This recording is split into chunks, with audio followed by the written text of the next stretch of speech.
Reading Bhagavatam stories so far, and those who don't have access to Bhagavatam or do not know about such a book that exists, for them also Bhagavatam stories are not new.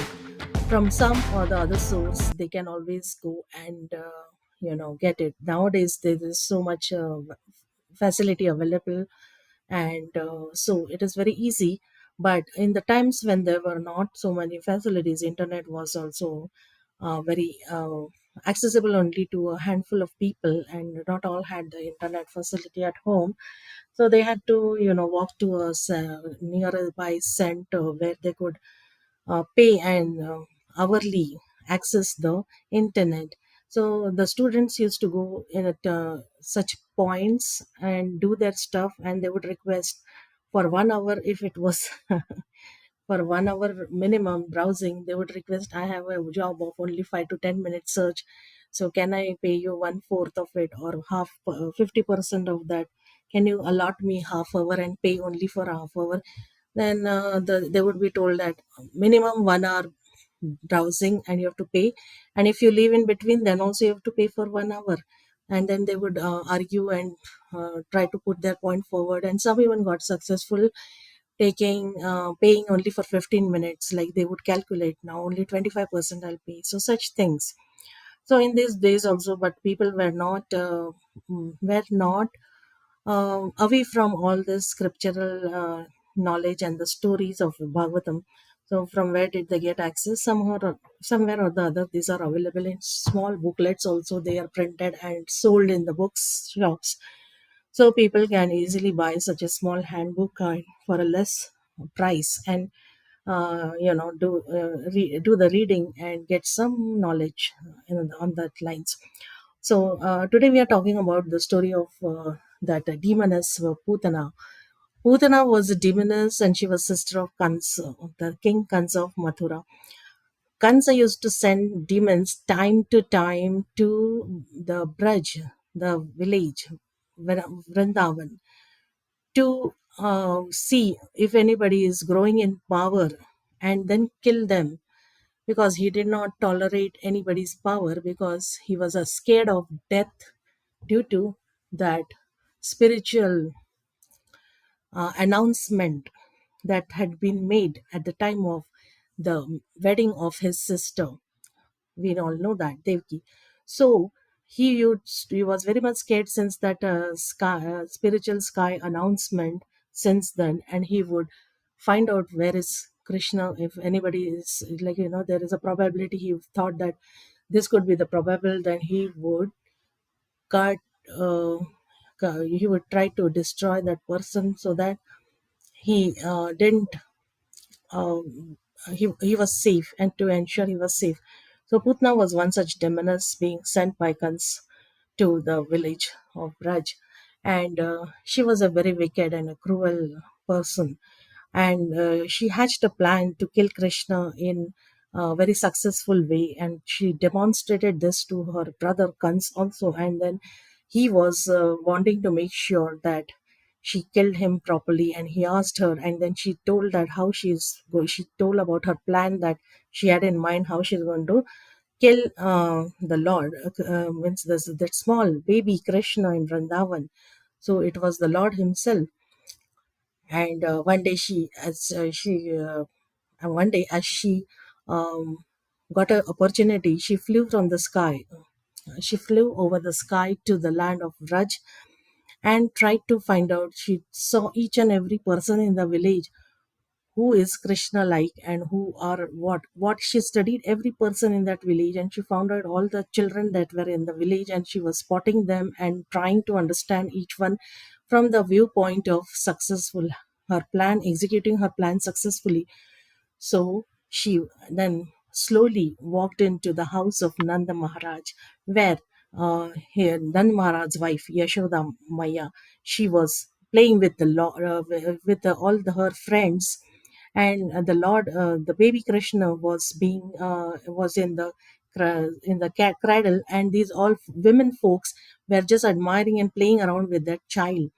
When this demoness stepped in, she assumed a beautiful form before she stepped into that place.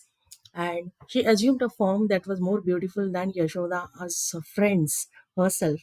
And when she entered, they all thought that she was some celestial being, so beautiful, and they admired her. It seemed that she was more beautiful than gopis. That was their viewpoint. So these Mayavi people, they have this power and siddhis to transform into any person um, of their own choice and look extremely beautiful to the external world, and the people also get illusioned with their beauty and they mistake them for to be another person.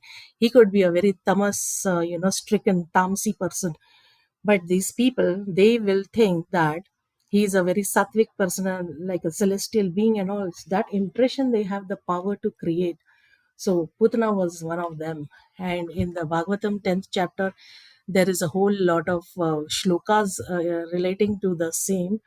And it is said about her in the in that book, when Shukdev and Parikshit discuss about the um, Leela. So you can read in the book of Bhagavatam. So it is mentioned there that how she appeared in the Braj village of Braj and tried to speak to the lady folks before catching hold of the baby Krishna. So I'm just trying to pull up the book here online.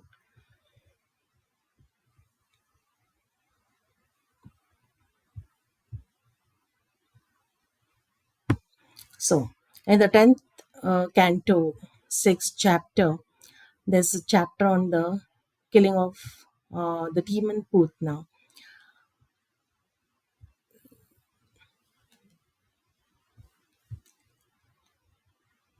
And without any permission, without taking anybody's permission, she saw that as she saw the child sleeping in the bed, her uh,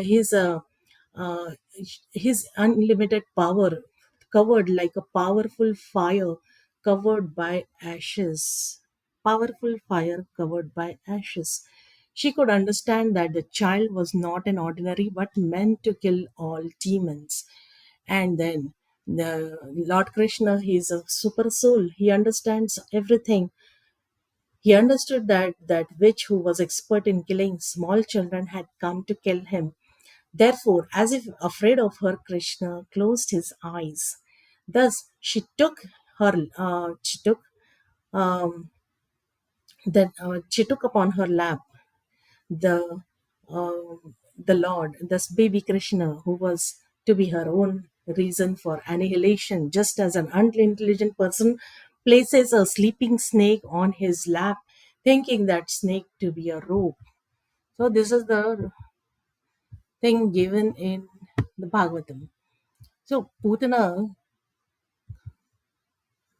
tam tam tikshna chittamati vama cheshtitam. Putana Rakshasi's heart was fierce and cruel, but she looked like an affectionate mother. She resembled a sharp sword in a soft sheath. And although seeing her within the room, Yashoda and Rohini, who were overwhelmed by her beauty, did not stop her. They remained silent because she treated the child like a mother. So, anybody, if mothers especially, if they see somebody favorable to their child, they like it. And they don't have any ink of, whether somebody has come with some bad intentions or not. They are not aware of that. They think their child is being loved and they like when there's others admire their child. So they, Yashoda and Rohini, uh, they also kept remained silent and let her advance towards picking him on the lap. They did not object.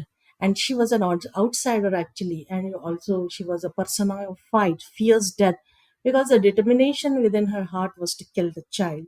When she directly came and placed the child on her lap after offered the child her breast to suck, the mothers were so captivated by her beauty that they did not prohibit her. Sometimes a beautiful woman is dangerous because everyone being captivated by external beauty, Maya Mohita, is unable to understand whatever is in her mind. It happens many a times. We have examples in our day-to-day life also. The seemingly beauty seems to captivate us, and we are taken aback and we go with this we go with the flow, thinking that this is the most beautiful thing that is happening to me. Never before have I had such a beautiful moment. But then very place you should know that it is a illusory energy of the Lord, and you should be cautious because it's an outwardly beauty, the bodily beauty. Anything pertaining to the body and casting its spell is always very dangerous. It has nothing to do with any progress. And that is how we learn to be cautious in this Krishna consciousness, otherwise, conscious movement. Uh, Otherwise, our life is like an ordinary life that is being, that is happening by the force of Maya. But when we remain cautious and we understand that why is this eyes getting so attracted to this illusory object, sensory object, then you are cautious and you're saved to some extent, though not saved completely. But to some extent, yes, it tricks you. So this female, this demoness witch, she was extremely beautiful, and they all were captivated. Maya Mohit. They were unable to understand what is in her mind because the external beauty took over and her wicked intentions were hidden. So, such is an illusory energy, and those who are captivated by the beauty of external energy are called Maya Mohit. Mohitam nabhijanati mam ebhya param avyayam. Bhagavad Gita. Nate vidu svarthagatim hi vishnum durashaya ye abahir artha manina. Here, of course, the two mothers, Yashoda and Rohini, were not Maya Mohit, deluded by external energy, but to develop the pastimes of Lord, they were captivated by Yoga Maya. Such Maya Moha is the action of Yoga Maya.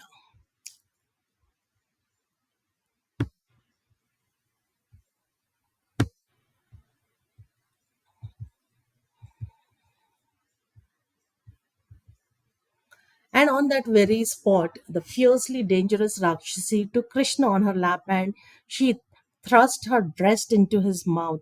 And it was the tip of the breast was smeared with a very dangerous poison. And the Supreme Personality of Godhead, Krishna, he became very angry with, becoming very angry with her, becoming very angry at her, took hold of her breast, squeezed it hard, and squeezed out the very life force out of her body.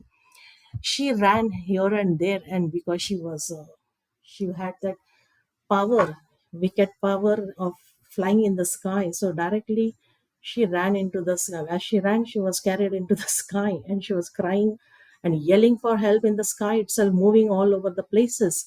And what happened then, we all know. So this Rakshasi had she had previously, why was the Lord angry on her? Because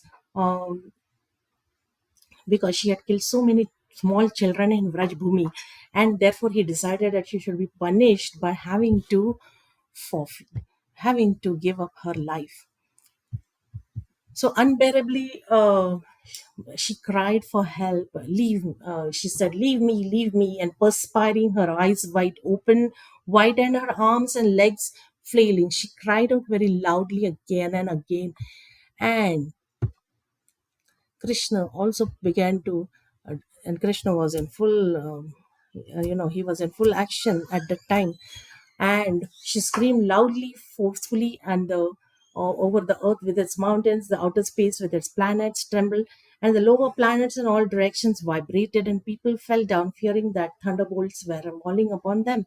And here, in the purport, the Acharya Vishwanath, Srila Vishwanath Chakravarti Thakur remarks that in this verse, the word rasa refers to the planetary systems below the earth, like Talatal, the Rasatal, Atal, Vital, Sutal, and Talatal. So the shloka is Tasyaha Swanenati Gabhira Ransa Sardhir Dyoshcha Chachalasa Graha Rasa Dishascha Pratinedire Janaha Petuhu Shitau Vajra Nipata Shankya Rasa Dishascha. Rasa Dishascha, here it means that below the planet Earth, and Dishascha directions. So Rasa Dishascha. So Rasa here refers to the planetary systems below the Earth.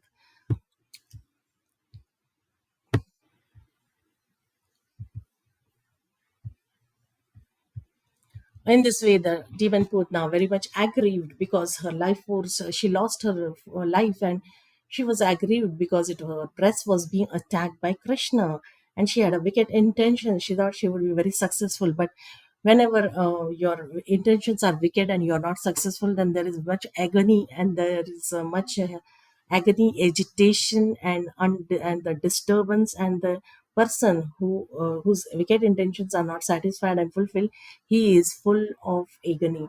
So Putana also, she was in much aggrieved because her breast was attacked, none other than Krishna himself. So Krishna, O King Parikshit, opening her mouth wide and spreading her arms like hair, she fell into the pasturing gown in her original form as a demoness, just as Vritrasur had fallen when killed by thunderbolt of Indra. Putna was a great Rakshasa. She knew the art of covering her original form by mystic power.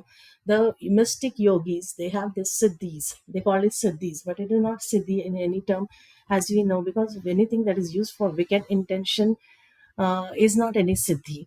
See, if you have siddhis, then you must be doing good for the people in general. That is the understood thing. But if you misuse their powers only to harass innocent people, kill them for no reason, destroy their beautiful life which they are enjoying, and someday they will also take to Krishna consciousness. Not that they are unaware and they are indulging in the senses, they are helpless, and that is why helplessly they go on doing whatever interests them. So as if we do little of it, we must try to avoid this situation, and if not, we can tell them about the Lord and his service and all that. We can at least save such people from such demonic attacks. Why should they go through this, through why should they unnecessarily be dragged into this game of the wicked killing and all? So Putna had the power, mystic power, to cover her original form. She had that art of covering her original form by mystic power, but when she was killed, her mystic power could not hide her, and she appeared in her original form. And we see in the Vraja Leelas, all the demons that come as disguised, but when they're killed by the Lord, they come in their original form. Now, what is the original form? She was hiding, and by her mystic power, she was trying to impress all the women folks, showing that she had a motherly affection, and they were extremely taken away by her beauty, bodily beauty. And she was proposing as a very affectionate mother. But when she was killed, she came in her original form. Now, when we say came in her original form, we should know this wicked intentions in bhakti never give anything good. So you have to suffer once. You suffer, you cannot escape. She came in her original form means what? Did she become a Yashoda? Did she get anything like a Yashoda Maya? If you have unfavorable intentions towards the Lord, then you must get the result of it. This is no different situation. She came in her original form, and though the Lord was merciful, and we all know, people speak of the mercy of the Lord, and this is the best example they start with. Aho bakiyam stanakalakutam. Even Chaitanya Mahaprabhu, at the time of Chaitanya Mahaprabhu, there was another devotee, and when he heard this shloka, he fell down in ecstasy due to this shloka. Now, this is the way it is glorified. But we should know that such intentions are not anything seva. We must always try to avoid these unfavorable intentions by any means, and always stay favorable to the Lord. Though she came and the Lord showered his mercy on her, but she came in original form, means that is her karma. You cannot ignore it. It is with Krishna, and that too. She suffered it. So the intentions must be always pure. We feel that others are progressing, though with wicked intentions they are progressing, seemingly progressing, and we are struggling so hard, and we think we are innocent, and we are really not wanting all these unfavorable things. But why are we suffering? But you must know that the favorable intentions matter and go a long way. Whereas the karma, once incurred, you cannot escape. With a wicked intention, if you approach the Lord, you must suffer. And it is a karma, and this is a spiritual area. So the path of bhakti also will be defined and shaped accordingly.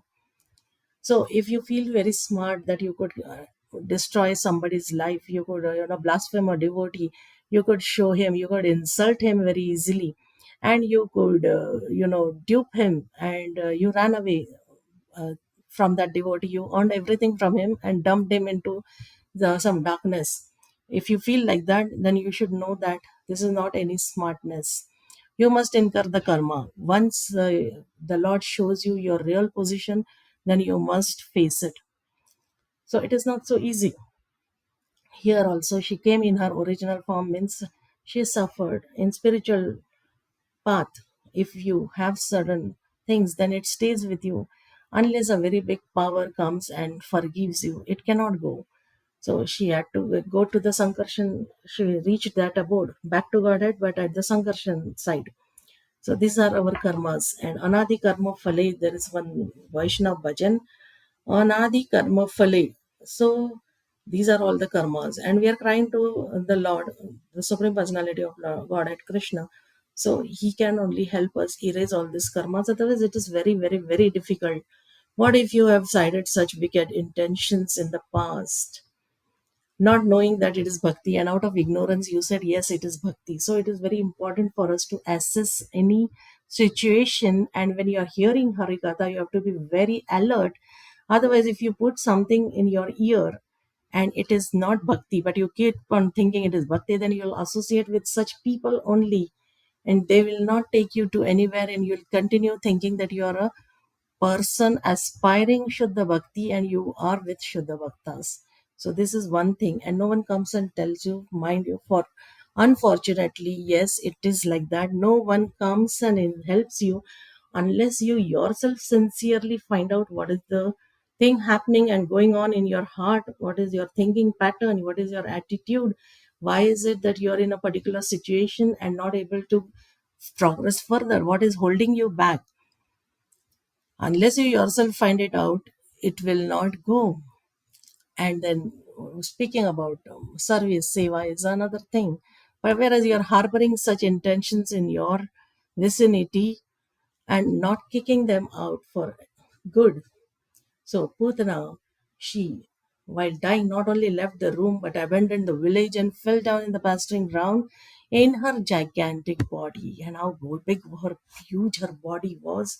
It spread over 12 miles, they see, over the bridge, over the bridge area, the Vrindavan, the villages close to Vrindavan.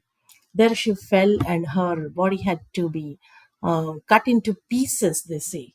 Her body had to be cut to pieces to bury her and cremate her. The final rites for the dead body, she had to be cut into pieces, 12 miles long spread.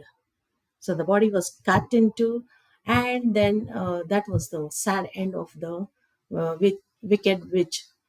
Now, people say Krishna is so merciful that this female, this demoness, which came to kill him with the intentions of killing him, and how? By with a deadly poison, and still Krishna saved her and put cast his merciful glance on her. So he did give her mercy, but you should know the quality of mercy. As per your karma, you must suffer it. She came with such a beautiful intention, but it was colored with a it was a colored up, made up, and beneath it lied a very wicked one. So the Lord had to address that wicked thing first. He was angry. He was very angry because she had killed many small children before. And in anger, it was not in love. And afterwards the Lord showered mercy. Why? Because because of the devotees. The devotees were overwhelmed with her beauty, and they saw that she is approaching like an affectionate mother. The devotees had this in mind. The Lord also had to take from the devotees. He did not look at Putana. He saw what his devotees thought at that time. They thought, Yashoda and Rohini and all other women folks around, they thought that this female, this wicked person, this person who appears so seemingly beautiful, he has a affection, motherly affection. So that was their thought. But whereas when she was with her evil plans, she executed, the Lord was angry initially. that she killed so many other small children in the Braj Bhumi. And later, because of his devotee's influence, he had to change, and he then looked at her with that merciful glance and gave her the position of a nurse. But she went to the Sankarshan, she went back to God to the abode of Sankarshan, just as Vritrasur was killed by the thunderbolt of Indra. So the intentions do matter. And if your intentions are pure and favorable, then you must get such things. And if they are not pure, you must cry and try to erase this karma. It is your own karma, and unless you work for it, you will not get anything close to bhakti even to start with. The favorable intentions also will run away.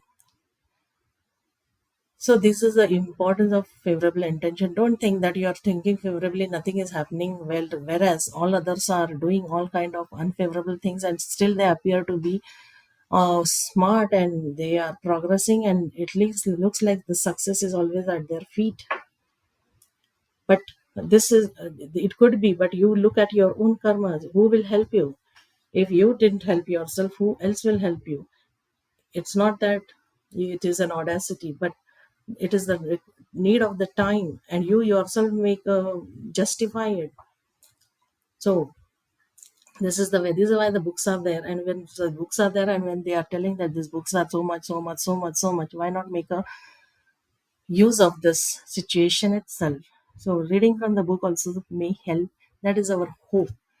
But at least our intention was good. So favorable, anukulitsa sankalpa is very important in the path of bhakti. And the devotees, the devotee, bhakta, the devotees means not the congregation people who are yet practicing and nowhere in the path of bhakti, not that. A devotee means who is back to God and who is already serving Krishna in the Vraj Leela. That is devotee. That is the devotee here, because they can bring about the influence, not the congregational members. So we should be very clear with this when we are following. It is that back to God, the one who has gone back to God and is in the Vraj Leela, he is a devotee. He thought like that. So the Lord had to accept it. Otherwise, Putana, no one asks Putana, isn't it? There was a devotee, she came with wicked intentions, but these ladies saw motherly affection. So it is very important that you see anybody only with a good eye. Even if he may be a demon, you should think something good about him, that okay, this is good thing about him. We will be saved. We will be saved, and we must be saved even while thinking. We should not take it as an illusory energy and for the sake of just say.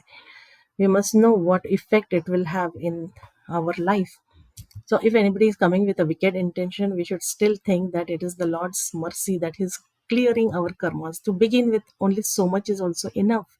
And we must save ourselves rather than focusing on his wicked intentions. Because as it is, he is going to die. And if you focus on his wicked intention and somebody somewhere is out to kill him, then he wherever he goes, we'll also go with that person. This is a science.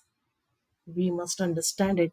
So however, there's if you think you are very smart, and still we must never feel any time very big of ourselves.